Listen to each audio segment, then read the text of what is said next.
이 구약에 나타난 하나님의 공의 중에서 특히 룻기에 나타난 하나님의 공의에 대해서 공부하는 시간인데요. 우리 앞에서 동일하게 희년에서 하나님의 공의가 구약에 나타난 하나님의 구약을 본 거죠. 그 룻기에 나타난 하나님의 공의는 특히 보아스와 룻을 통하여서 나타난 아름다운 사랑 이야기를 통하여서 그 가운데 나타난 하나님의 공의, 그리고 우리가 하나님의 그 사랑 헤세드가 이 속을 통하여서 룻기를 통하여서 나타나는데, 또 그를 통한 어떤 자세한 하나님의 공의가 나타나는지 한번 살펴보시죠. 그 룻기에 나타난 하나님의 공의에 대해서 살펴보면요, 룻기의 배경은 사사들이 치리하던 시대에 나오는 사사들의 활동하던 그 사사시대에 룻기에서 하나님의 정의와 공의가 그 사라짐으로 인해서 부패한 그러한 만연한 시대를 보여주는 것이 룻기임을 보게 됩니다. 오늘날도 마찬가지잖아요. 오늘날도 물질적인 혼합주의가 있죠. 세상의 문화 속에서 세속적인 그리스도에 대한 많은 도전을 이 룻기를 통하여서 보여주는 것을 우리가 보게 됩니다. 그래서 하나님의 공의를 한번 보면 첫 번째, 이 룻기에 나타나는 하나님의 공의가 어떤 것이냐면 룻의 효심입니다. 윤리적인 삶을 통해서 하나님의 공의가 잘 나타나거든요. 그래서 오늘날 물질적인 혼합주의에서 윤리적인 그리스도인들이 그렇게 쉽지 않습니다. 그렇게 우리 기독교의 영향력을 보면 많지 않은 거거든요. 그래서 룻의 효심은 행함의 믿음의 표본으로 우리 볼 수가 있어요. 그래서 케이프타운 선스에 보면은 교회 속 우상들은 성적인 우상숭배, 권력이라는 우상숭배, 성공이라는 우상숭배, 탐욕이라는 우상숭배들을 거부할 것을 요청하거든 케이프타운 선스를 볼 수 있습니다. 룻도 이러한 믿음의 사람임을 우리가 볼 수 있습니다. 그런 통하여서 하나님께서 이 룻과 같은 믿음의 사람을 사용하셔서 또 룻을 통하여서 하나님의 역사 가운데 드러난 그러한 근거가 바로 믿음의 사람이라는 거거든요. 그래서 룻은 윤리적인 삶, 거룩한 삶을 살아간 하나님께서 사용하신 그러한 어려운 삶을 산 룻의 이 하나님의 공의가 잘 드러난 그런 것을 볼 수가 있습니다. 룻기에 나타난 하나님의 공의가 두 번째는 이삭을 줍는 율법을 통하여서 굳이 성경적인 구제정신이 하나님의 공의가 드러나는 것입니다.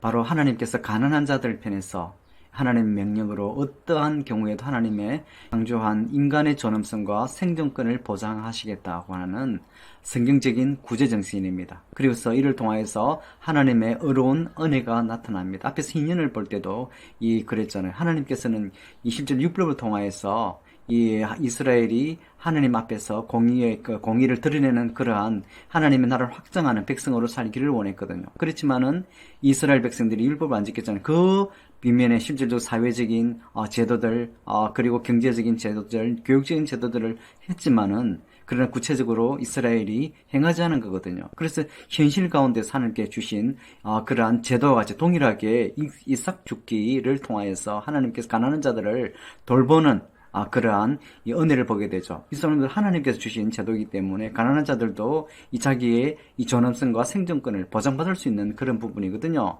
그런데 이 사사시대는 그러하지 않았던 것을 보게 됩니다.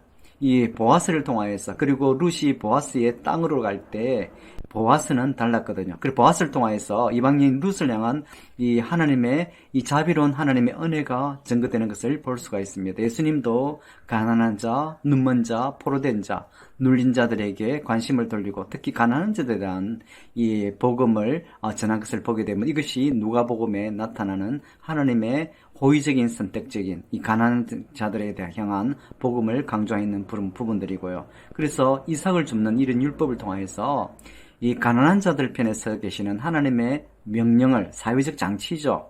그래서 이 가난한 자도 인간의 존엄성과 생존권을 보장받는 그러한 성경적인 구제정신을 룻기를 통하여서 이삭 줍는 율법을 통하여서 보게 됩니다. 2장에서 8절 9절을 보면요, 룻이 보아스의 땅, 하나님의 섭리에서 보아스 땅에 이삭 죽기를 하러 가거든요. 그럴 때 보아스가 룻에게 호의를 베푸는 장면이 보입니다. 그 말씀 제가 읽어주면요, 8절 9절이거든요. 보아스가 룻에게 이르되 내 딸아 들으라, 이삭을 주우러 다른 밭으로 가지 말며 여기서 떠나지 말고 나의 소녀들과 함께 있으라.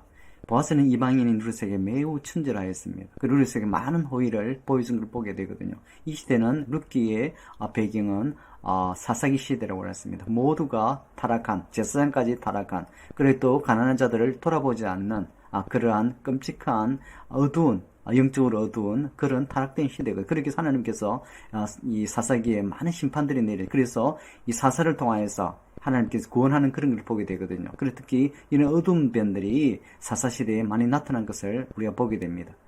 이 세 번째로 나타난 것이 고엘제도거든요. 특히 룻기에 나타나는 대표적인 용어 중에서 고엘에 나타나는데, 고엘은 기업물을 자로서 다른 가족 구성을 위해서 사회적 그리고 경제적으로 대신 책임지고 회복시켜주는, 그리고 구속자로서의 행동을 보여주는 그런 것을 고엘제도라고 하는데, 이 고엘제도를 수행하기 위해서는 노력이 수반되어야 됩니다. 그리고 종종 비용이 또 발생합니다. 비용을 또 지불해야 됩니다. 그리고 자기 희생을 무엇보다 요구하거든요. 이 엘리멜렉이 이 가장의 룻의 시아버지였죠. 그래서 이 베들레헴의 가뭄이 닥쳤을 때, 기아가 닥쳤을 때 이 모압 땅으로 이사가거든요. 그리고 말론이 난 기론 두 아들이 그 땅에서 이 모압 땅에서 죽고요. 그래서 10년을 했을 때 나오미, 시어머니인 나오미가 이제 다시 베들레헴으로 돌아가죠. 모압 땅에도 이제 또 기근이 닥쳤기 때문에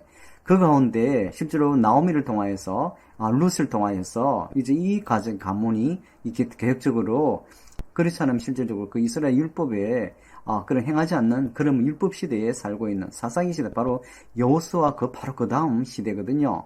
그렇기 때문에 그런 율법 시대 가운데서 이제 나오미와 룻을 통하여서 또 고엘 제도라는 이 하나님의 공의 정의를 나타나는 이 제도를 통하여서, 보아스를 통하여서 엘리멜렉의 가문이 이어가는 그 일을 통하여서 나중에 예수님께서 탄생하는 그런 귀한 그런 은혜를, 고엘 제도를 통한 은혜를 보게 되는 거죠. 그것이 바로 신명기 25장에 나오는 이 고엘을 율법적으로 말하는 그 부분이거든요.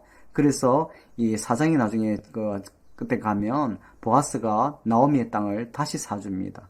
바로 희년에는 물론 도로지만은 바로 이때 다 경제적으로 지금 다 이방 땅에서 10년 동안 있다가 돌아왔기 때문에, 또 나오미는 지금 가난한 상태입니다. 아무것도 없는 거죠. 이방 땅에서 10년 동안 살다가 다시 베들레헴으로 돌아왔기 때문에, 그래서 보아스가 이 땅을 다시 이 가문의 땅을 회복시켜주고요. 그렇기 때문에 비용을 지불해야 됩니다. 주고 또 룻과 결혼합니다.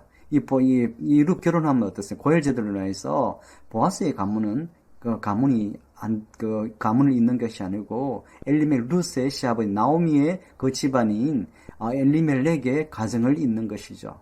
그리고 이를 통해서 나중에 보면 이게 유다 지파거든요. 유다 지파를 통해서 이 가문을 통해서 이 보아스가 그의 희생을 통하여서 바로 하나님 믿음의 귀한 그 믿음의 그 귀한 사역 안으로 들어가는 거죠. 그 일을 통해서 예수님께서 나시는 그런 귀한 은혜를 보게 됩니다. 그래서 이 고엘제도입니다. 고엘제도 통해서 이 고엘제도는 자기를 온전히 희생하는 이 비용이 듭니다. 노력을 해야 됩니다. 그럴 때 이 크리스토퍼 라이트는 이 보아스가 그런 업무를 성실하게 수행한 것에 대해서 아주 크게 칭찬하는 그런 부분이 있거든요. 이것이 고엘제도에 나타나는 하나님의 이 공의와 정의입니다. 그리고 이 하나님의 고엘은 이제 이 속죄의 개념으로까지 미치게 됩니다. 보아스와 룻을 통해서 자기들의 업무를 다했을 때, 사랑과 관대함으로 믿음으로 행동하며 하였을 때, 이 엘리멜렉 유다의 이 가정의 대가 끊기지 않았죠. 그 개를 통해서 다윗이 났습니다. 그리고 이 하나님의 고엘은 예수 그리스도를 통해서 완성될 것이거든요. 그래서 이 보아스의 그리고 룻의 이 믿음을 통한 이 큰 메시아의 선조가 되는 이 하나님의 구속 역사에 귀하게 사용받는 그러한 일이 이 고엘 제도를 통하여서 일어난 것입니다. 그리고 네 번째로 볼 수 있는 것이 이 보아스는 일터에서 믿음의 성품과 신앙으로 하나님의 공의의 실천을 보여주는 그런 부분이 있거든요. 실질적으로 이 보아스는 이 부자라고 일반적으로 보고 있으면, 물론 좀 약간 나이가 있다고 일반적으로 이야기하고요. 그리고 보아스는 부자였다고 해야죠.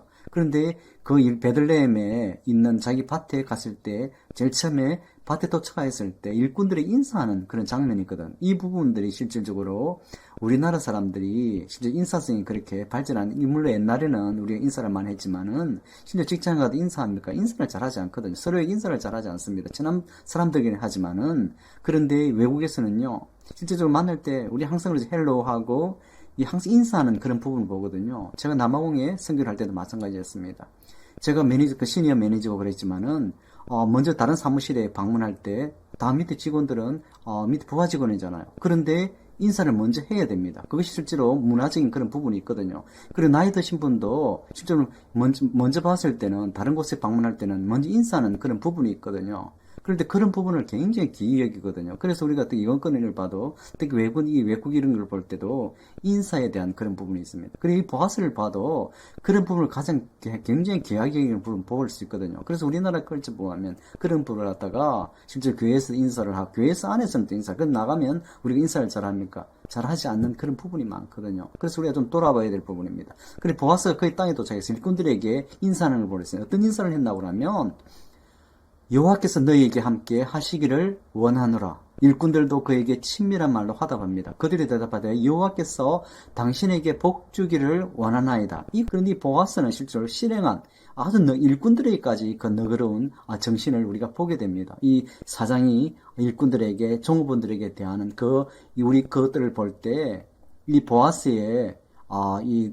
너그러움은 우리가 참 이 일터에서 보여주는 그러한 믿음이 있는 성품과 신앙을 보여줌으로써 하나님의 공의의 실천을, 윤리적인 삶의 실천을 우리가 보게 되는 거죠. 그래서 우리가 실제적으로 보아스가 또 하나님 역사에 귀하게 이 예수 그리스도의 이 대를 잇는 그러한 이 부분에 귀하게 사용받은 그런 부분이 있겠죠. 그래서 삶 전체가 우리가 일단 이 신학적이 되어야 되는, 우리의 삶이 신학적, 이 목사든 선교사든 평신도든 우리가 실제로 우리의 삶 가운데 이 실제 하나님의 공의가 드러내는 그런 내 삶 전체가 신학적이 되어야 됨을 볼 수 있거든요. 그리고